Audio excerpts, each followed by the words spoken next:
رمضان. مرحبا بكم في فيديو جديد.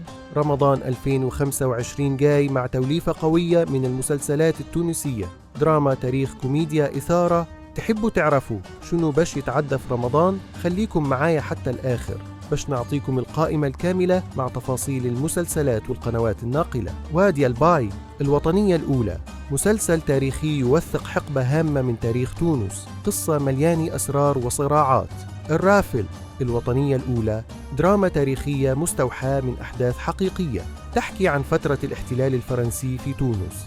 الزعيم، تلفزة تي في، مسلسل درامي سياسي عن صراع النفوذ والسلطة مع شخصيات قوية وقصة تشد الأعصاب.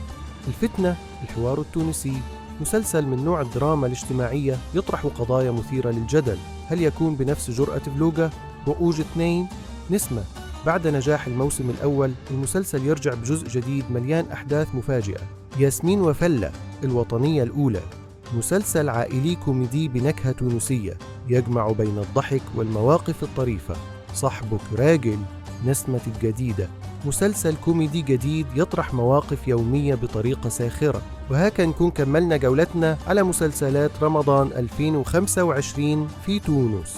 شنو المسلسل اللي متحمسين ليه أكثر؟ كتبولي في التعليقات. ما تنساوش تعملوا لايك، شير وسبسكرايب باش يوصلكم كل جديد في رمضان. نشوفكم في الفيديو الجاي. سلام.